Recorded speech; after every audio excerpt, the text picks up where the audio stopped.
Hello சினிஃபீல்ஸ், நீங்கள் பார்க்க nothing but cinema கிடையாது, ஃபில்மோக்காரன். எஸ், சேனல் நேம் சேஞ்ச் பண்ணியாச்சு. ஏன்னா பெரிய ரீசன் ஒன்றும் கிடையாது, அது ரொம்ப பெருசாக இருக்கிற மாதிரி இருந்தது நத்திங் பட் சினிமா அப்படின்றது. ஸோ சின்னதாக கொஞ்சம் சிம்பிளாக வச்சுக்கலாமேன்னு சொல்லிட்டு பேசி நேம் சேஞ்ச் பண்ணியாச்சு. ஸோ சில்ட்ரன் ஆஃப் ஹெவன் இந்த படத்தை பார்த்தவங்களுக்கு தெரியும் இது அவங்க வாழ்க்கையில் எவ்வளோ முக்கியமான ஒரு படம் அப்படின்னு.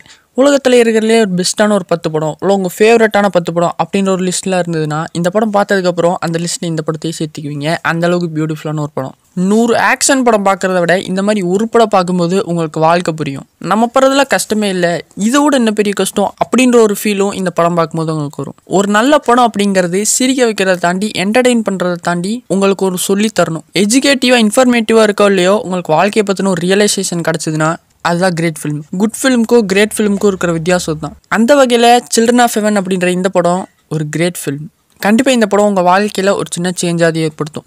ஸோ இன்றைக்கி பார்க்க போகிற படம் சில்ட்ரன் ஆஃப் ஹெவன். ஃபஸ்ட்டு இந்த படத்தோட ஸ்டோரி பற்றி பார்த்தோம் அப்படின்னா, ஒரு சாதாரண ஷூ. இந்த படத்தில் ஃபஸ்ட்டு ஷார்ட்டே அது என்ன வைக்கிறாங்கன்னா, ஒரு ஷூவை தைக்கிறதா தான் வைக்கிறாங்க. ஸோ அந்த ஷூ தொலைஞ்சு போகுது. அது யார் தப்பு கிடையாது, அலி தெரியாமல் தொலைச்சிட்டான். அலி அவனோட தங்கச்சி ஷூவை தைக்கிறதுக்கு எடுத்துகிட்டு போயிருக்கான். தென் ரிட்டர்ன் வீட்டுக்கு வரும்போது அந்த ஷூ தெரியாமல் தொலைஞ்சு போகுது. இந்த செட்டப் அப்படியே சிட்டியில் அப்படின்னு வச்சுருந்தா எதனா தொலைஞ்சு போச்சு வேறு ஷூ வாங்கிடுவாங்க அப்படின்ற மாதிரியே போயிருந்திருக்கும். பட் இங்கே அவங்க ரொம்ப பாவர்ட்டியில் இருக்காங்க, ரொம்ப கஷ்டப்படுறாங்க. ஒரு ஷூ அப்படின்றதே ரொம்ப பெரிய விஷயமா அங்கே இருக்குது. ஸோ இது ஒரு பெரிய கதையாகவே டெவலப் செய்யப்படுது. அந்த ஷூவை தேடி போகிறாங்க, அந்த ஷூ கிடச்சிதா இல்லை வேறு ஷூ வாங்குறாங்களா அப்படின்றதான் ஃபுல் கதையுமே. சிம்பிளாக பேசிக் பிளாட் லைன் இவ்வளோ தான். பட் இந்த சாதாரண ஒரு விஷயத்தை வச்சுட்டு அந்த மக்களோட வாழ்வியலையே ரொம்ப சூப்பராகவே காமிச்சிருந்துருப்பாங்க. சிம்பிளான ஸ்டோரி தான், பட் ஸ்க்ரீன் பிளே அவ்வளோ பியூட்டிஃபுல்லாக இருக்கும். நீங்கள் ஃபுல் அண்ட் ஃபுல் ரசித்து பார்க்குற மாதிரி ஒரு படமாகவும் இருக்கும். அண்ட் கேரக்டர்ஸ் பற்றி பார்த்தோம் அப்படின்னா, ஃபஸ்ட்டு அலி சாதாரணமாக ஒரு 9 வயசு பையன். ஸோ வெளில போயிட்டு வரது, கடைக்கு போகிறது, இந்த மாதிரி வேலையெல்லாம் அலி பார்த்துட்ருக்கான். அலியோட அப்பா மாஸ்கில் டீ சப்ளை பண்ணுற வேலை பார்த்துட்ருக்காரு. அதிகமாக வேலை செய்வார், பட் அந்தளவுக்கு அவருக்கு காசு வர்றது கிடையாது. ஸோ ரொம்பவே ஃபேமிலி கஷ்டத்தில் தான் இருக்காங்க. அண்ட் ஜாரா அலியோட தங்கச்சி, ஒரு 6 வயசு இருக்கிற மாதிரி ஒரு பொண்ணு, ரொம்ப சின்ன பொண்ணு. பட் அவங்க அம்மா செய்ய வேண்டிய வேலை எல்லாத்தையும் இந்த சின்ன பொண்ணு தான் செய்கிறான். ஏன்னா அவங்க அம்மாவுக்கு உடம்பு சரியில்லை, அவங்க சிக்காக இருக்கிறதுனால அந்த வேலையெல்லாம் பாத்திரம் நிற்க, துணி துவைக்கிறதுலேருந்து எல்லா வேலையும் மோஸ்ட்லி அந்த சின்ன குழந்தை தான் செஞ்சுட்ருக்கான். ஸோ இந்த வயசுலேயே வேலை செஞ்சு பழகுறாங்க அந்த ஏரியாவில் இருக்கிற எல்லாரும். அந்த ஏரியாவில் பேசிக்காகவே பேரண்டிங் இப்படி தான் இருக்குது. அண்ட் பாவர்ட்டி, அந்த ஏரியாவில் இருக்கிற எல்லாருமே பார்த்திங்கன்னா மோஸ்ட்லி காசுக்கு ரொம்ப கஷ்டப்படுறவங்களாக தான் இருப்பாங்க. ஃபுல் அண்ட் ஃபுல் ஏழைகளாக தான் இருக்காங்க. பட் ஏழை அப்படின்னா காசுக்காக மட்டும்தான் கஷ்டப்படுறாங்களே தவிர மற்றபடி அவங்க லைஃப் ரொம்ப சந்தோஷமாக தான் இருக்குது. இதில் ஒரு சைடு அவங்க எவ்வளோ கஷ்டப்படுறாங்க அந்த டார்க் சைடை காமிச்சிருந்தா கூட, சின்ன சின்ன விஷயத்தில் கூட எந்தளவுக்கு ஜாலியாக சந்தோஷமாக இருக்காங்க, லைஃப்பை என்ஜாய் பண்ணுறாங்க சின்ன விஷயத்தில் அப்படின்றதையும் ரொம்ப சூப்பராகவே இந்த படத்தில் காமிச்சிருப்பாங்க. அண்ட் இன்னொரு முக்கியமான விஷயம், அங்கே இருக்கிற எல்லாரும் என்னதான் காசு கஷ்டப்படுற ஏழைகளாகவே இருந்தாலும் ஓசியாக கிடைக்கிற ஒரு ரூபா கூட வேணாம் அப்படின்ற ஒரு மைண்ட் செட்டில் தான் இருக்காங்க. ஃபுல் அண்ட் ஃபுல் நேர்மையாக சம்பாதிக்கணும் அப்படின்லாம். வேணும்னு தப்பு பண்ணுறது வேற, பட் தெரியாமல் கூட பண்ணிடக்கூடாது அப்படின்றதுல ரொம்பவே கான்சியஸாக இருக்காங்க. அலியோட அப்பா மசூதியில் வேலை செய்கிறதுனால அங்கேருந்து மாஸ்க்லேருந்து வந்த சுகரை அலியோட அப்பா உடைக்கிற வேலை செஞ்சுட்டு இருந்திருப்பாரு. மசூதியோட ட்ரஸ்ட்டுக்கு சொந்தமானது. அப்போது ஜாரா டீ போட்டு எடுத்துகிட்டு வந்து கொடுத்துருப்பா அவங்க அப்பா கிட்ட. அப்போ சக்கரை எல்லாம் போய் எடுத்துட்டோம் அப்படின்னு சொல்லியிருந்திருப்பாரு. அப்போ ஜாரா சொல்லுவா, இங்கே இவ்வளோ இருக்குல்ல, இதில் போட்டுக்கலாம்ல அப்படின்னு. அதுக்கு இது மசூதிக்கு சொந்தமானது, இதை நம்ம எடுக்கக்கூடாது அப்படின்னு அவரோட அப்பா சொல்லியிருந்திருப்பாரு. ஸோ யோசிச்சு பாருங்க, இத்தினோண்டு சுகர் எடுக்கிறதுனால எதுவும் பெருசாயிர போகிறது இல்லை. பட் இருந்தாலும் இது மசூதிக்கு சொந்தமானது, இதை நம்ம பர்சனலாக யூஸ் பண்ணக்கூடாது அப்படின்றதுல ரொம்ப கான்சியஸாக இருக்காங்க. அண்ட் ஒரு சீனில் ஜாராவோட பெண்ணு தெரியாமல் கீழே விழுந்துரும். அப்போ ஒரு பொண்ணு அந்த பெண் விழுந்ததை பார்த்துருக்கோம். அந்த பொண்ணை அந்த பெண்ணை எடுத்துகிட்டு கூட போயிருந்துருக்கலாம். பட் இருந்தாலும் அதை எடுத்துகிட்டு ஓடி போய் ஜாரா கிட்ட கொடுக்க ட்ரை பண்ணோம்.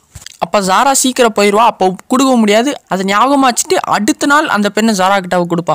ஸோ இந்த மாதிரி தான் அங்கே மக்கள் இருக்காங்க. அந்த பொண்ணு நினச்சிருந்தா அந்த பெண்ணை எடுக்கணுன்ற கூட இல்லை, சும்மா கூட போயிட்டு போகுதுன்னு கூட விட்டுருக்கலாம். பட் இருந்தாலும் அதை எடுத்துகிட்டு போய் அவகிட்ட கொடுக்கணுன்ற ஹெல்பிங் மைண்ட் இருக்குல்ல. ஸோ இந்த மாதிரி தான் அங்கே எல்லாருமே இருக்காங்க. அண்ட் படத்தோட ஸ்டார்டிங்கில் அலியோட அப்பா அவனை திட்டிகிட்டு இருந்திருப்பாரு.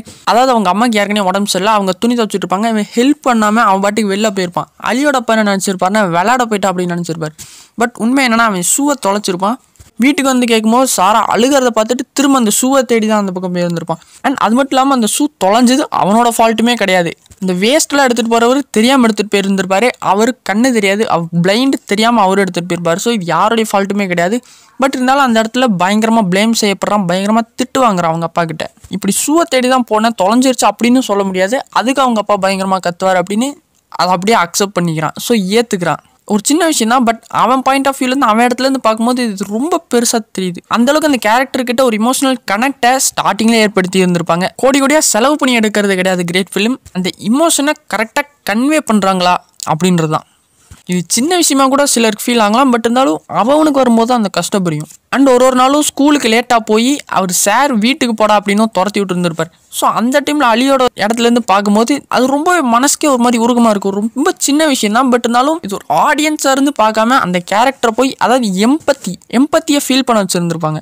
ஒரு சில சாரா தன்னோட ஷூவை போட்டிருக்கிற ஒரு பொண்ணை கண்டுபிடிச்சிருந்துருப்பா. தென் அலியை கூட்டிகிட்டு போய் அவங்க வீட்டில் போய் அந்த ஷூவை கேட்கலாம் அப்படின்னு போகும்போது தூரத்துலேருந்தே காமிச்சிருந்துருப்பாங்க.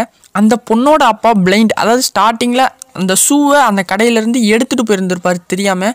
அது அப்படி தான் எடுத்துகிட்டு போயிருந்திருக்காரு. அந்த ஷூ அந்த பொண்ணுக்கு கொடுத்துருந்துருக்காரு. இப்படி தான் அந்த பொண்ணுக்கு இந்த ஷூ கிடச்சிருக்கு, ஜாராவோட ஷூ கிடச்சிருக்கு. அந்த சீனில் பார்க்கும்போது டைலாக்கே இல்லாமல் ஜஸ்ட் விஷுவல்ஸ்லேயே ரொம்ப பெரிய விஷயத்த சொல்லியிருந்திருப்பாங்க. இப்படி தூரத்துலேருந்து இவங்க பார்க்கும்போது நம்மளோட இவங்க ரொம்ப கஷ்டப்படுறாங்களே அப்படின்ற ஒரு ஃபீல் இவங்க ரெண்டுத்துக்குமே வந்திருக்கும். ஸோ அந்த ஷூ கேட்க கூட முடியாமல் அதை பற்றி யோசிக்க கூட இல்லாமல் அப்படியே திரும்பி நடந்துருப்பாங்க. பரவாயில்ல, நம்மளோட அவ கஷ்டப்படுற அவளே வச்சுக்கிட்டோம் அப்படின்ற மாதிரி சாரா விட்டு கொடுக்குற மாதிரி கூட ஒரு ஃபீல் ஆயிருந்திருக்கும். அகெயின் கிரேட் ஃபிலிம்ன்றது இமோஷன்ஸை பேஸ் பண்ணுது. அண்ட் அவங்க சின்ன சின்ன விஷயத்துலலாம் எப்படி லைஃபை என்ஜாய் பண்ணுறாங்க, ரொம்ப சிம்பிளான விஷயத்துலலாம் பயங்கரமாக சந்தோஷப்படுறாங்க. ஷூ கொண்டு வரக்கே லேட் ஆக்குனேன் அப்படின்னு சாராவை திட்டிட்டு போயிருந்திருப்பான். தென் அதுக்கப்புறம் அவளை சமாதானப்படுத்திருக்காங்க. அலி எக்ஸாமில் நல்லா எழுதினதுக்காக கொடுத்த பெண்ணை சாராக்கு கொடுத்துட்டு இருந்திருப்பான். அப்போ அவங்க ரெண்டே முகத்துலேயும் இருந்த சிரிப்பு.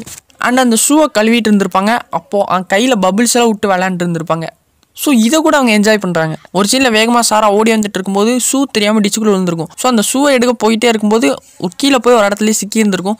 ஸோ அப்போ இதுக்கு முன்ன பின்ன தெரியாத யாரோ ஒருத்தர் அந்த கடை பக்கத்தில் இருக்கிறவர் வந்து சாராக்கு ஹெல்ப் பண்ணியிருந்திருப்பார். அந்த ஷூவை எடுக்க ட்ரை பண்ணியிருந்திருப்பாரு.